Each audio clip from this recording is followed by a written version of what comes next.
afternoon. I'm here with Toni Livingston. This is March 30th, 2021, and Toni has consented to be part of our BE collection. Thank you, Toni. I'm glad to be here. Good to see you. Yes, you too. So I'm just going to ask some sequential questions.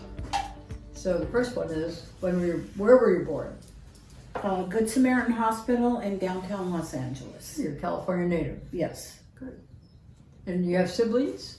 I have one sister Uh-huh. who lives in Apple Valley. She's 4.5 years younger. But she's actually half sister. So my mother passed away when I was 2.5. Wow. Awful. So my dad, when I was around almost 3.5, my dad remarried. And that's where my sister came. I see. And where did you live most of your... My childhood, I grew up in Covina. Our first house was on 2.5 acres of an orange grove. The thing I didn't like about that neighborhood, there were no kids. So I was by myself a lot. So your sister came along. Well, and she was useless. She was a baby. That's true.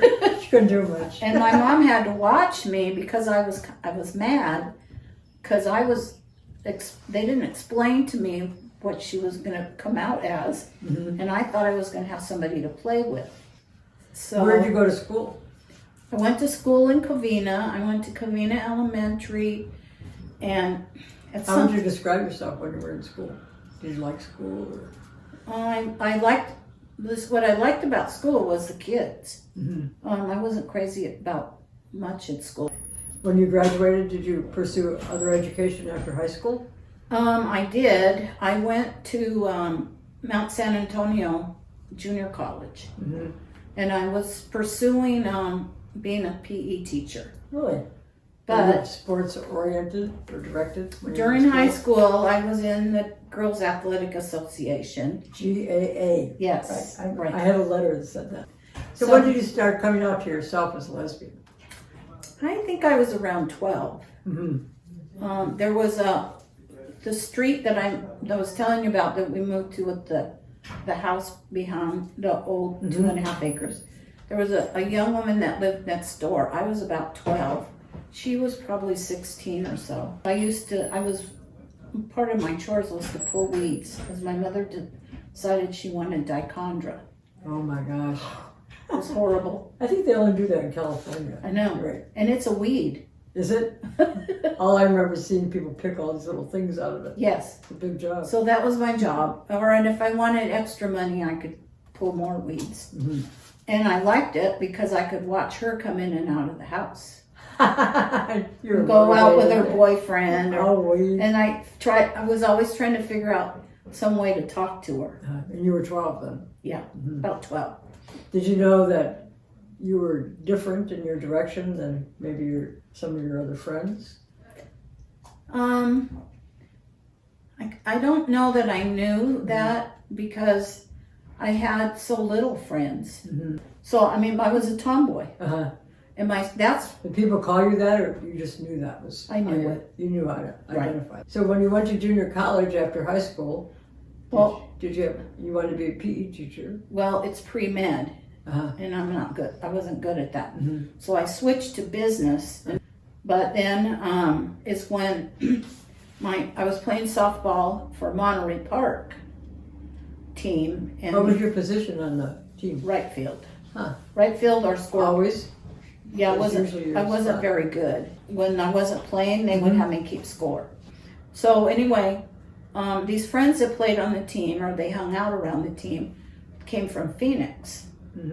So I had a little bit of money, and I told my mom and dad, I said, well, I'm gonna go to Arizona or Phoenix for Labor Day. And my dad said, no, you can't. I said, okay, well, I'm gonna move there then. So off I went to Phoenix. Did you stay there? Yeah. Good for you. So what happened? How old were you? About 18? About 18. Yeah. But I was also going out. We were going out to bars a lot and stuff because that's where you met people. To lesbian bars or just bars? They were lesbian bars. Right. So we went there. I had, with the group of friends, I met other women. I never got involved. So were you living alone in Arizona? No, I was living with a friend of mine and her husband she was separated with. And Did you have any lesbian role models or teachers or people that really impressed you when you were coming out or growing up? I would say later. I was, I had this thought, since my mother died when she was in her mid-30s, I thought, well, what the hell, just go live life and have a ball. Don't worry about a career because you're going to die at 35. Even as an adult, until I hit about 35, did I realize I'm not going to die. Maybe I'll live longer, huh? Well, and then... Was it a fear or was it just an observation? It was just like, it wasn't a fear. No, I just figured, why should I put myself out when I'm going to die?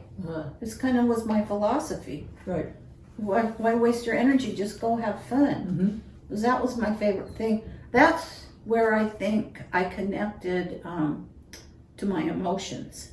Right. Was having fun. When I was laughing. You're right. Yeah. So that's how I connected. So then I ended up coming back to California. I stayed there about 6 months. And I came back. I had a couple of factory jobs in San Gabriel Valley. And they were okay. And I was playing softball. So you didn't continue your education then? I took a break. I ended up working at Bank of America. And I started at the lowest level possible. Which was filming checks, big canvas bags of checks coming from Sears and Roebuck. Wow. They could be 20 bags a day. They had 2 big NCR machines. So you would key in the number, put the check in, press this bar, and the encoding would go through, and it would sort to a different whatever pockets it wanted. So there was 2 of us there. At what point did you have your first relationship with a woman? Okay, high school. High school. Okay. Jan. My first girlfriend was Jan. All right. And then when you're at the bank now, did you say, oh, maybe I'll choose this area as a profession? After my first year, my interview, or my review, the operations officer, I said, well, there's 2 of us in this department. Where else can I go? He said, well, you're as high as you could go in the NCR department. I thought, that doesn't sound right. So sort of stuck. It kind of triggered me. Did it? Yeah. Okay. But I was playing softball and I met another woman. Her name was Toni Tag. And she worked for United California Bank.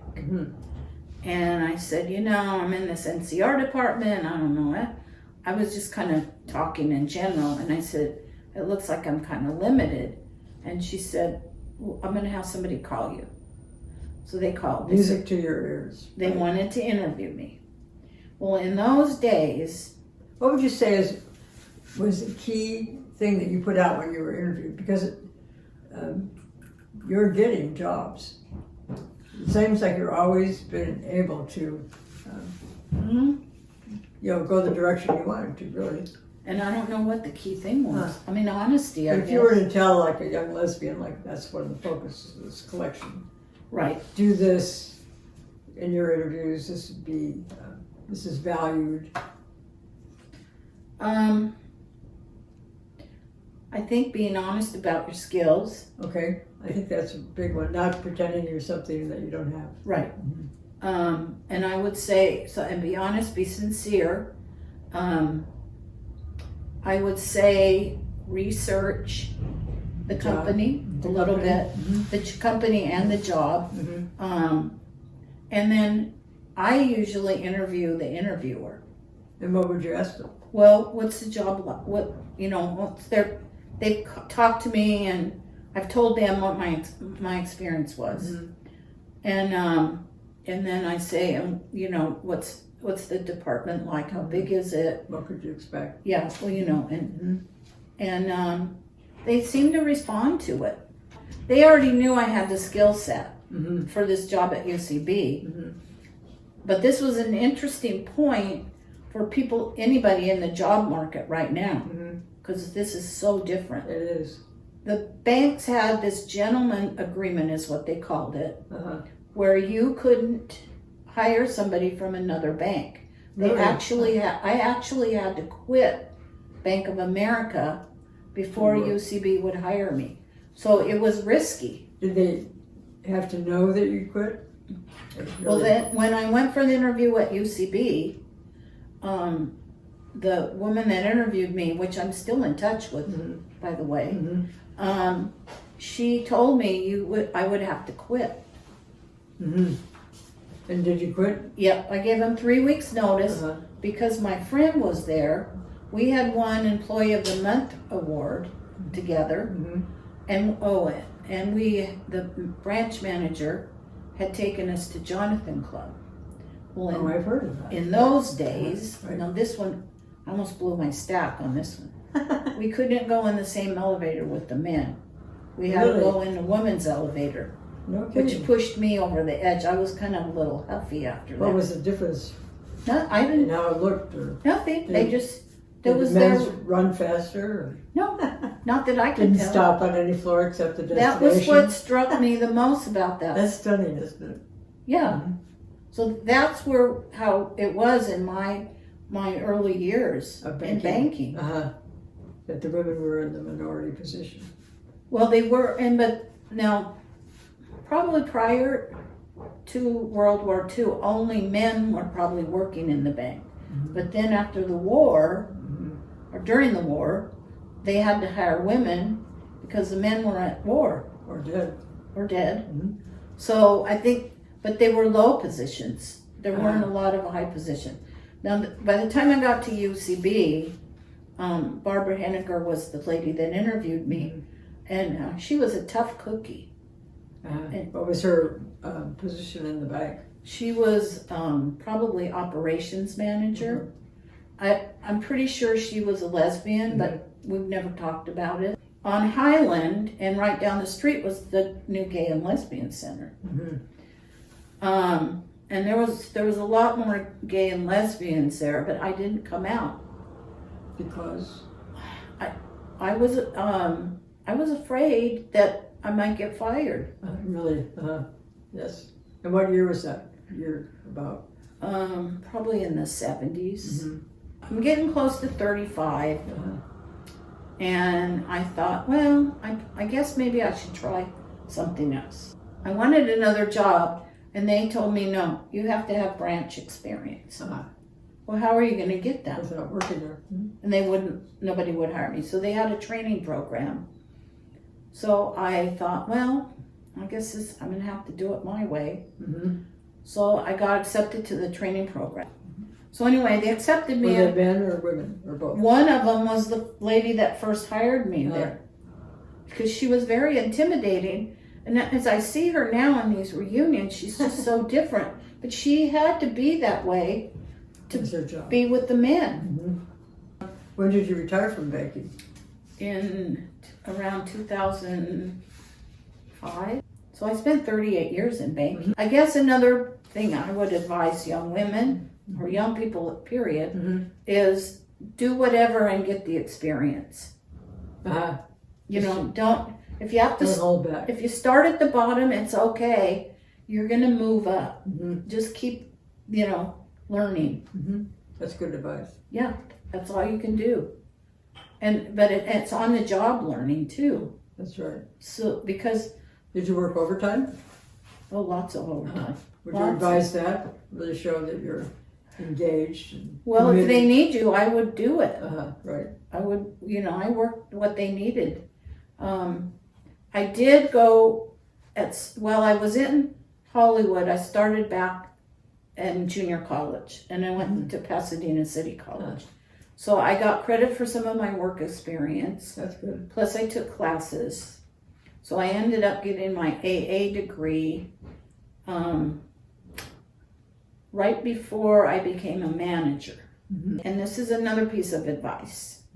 Don't just bail. Don't burn your bridges. That's good advice. How long did you work in that position? A year or so. And then what was next? Then there was a new guy that came, and he was friends with the CEO of the bank. Good position. Well, but I don't. For him. Well, maybe. Right. So he was he needed somebody to run what's called account reconcilement, which is another piece of corporate work where the bank reconciles the deposits to the checks that the corporate company has issued. When I went into other people's offices, they had pictures of their wives and their kids and stuff.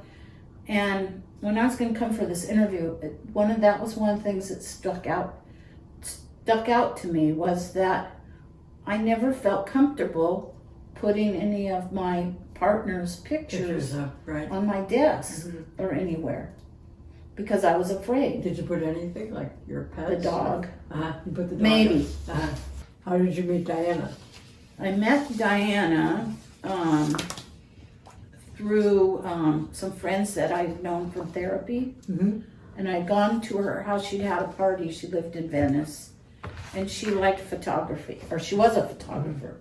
And I was interested in photography. I'd taken a class at UCLA.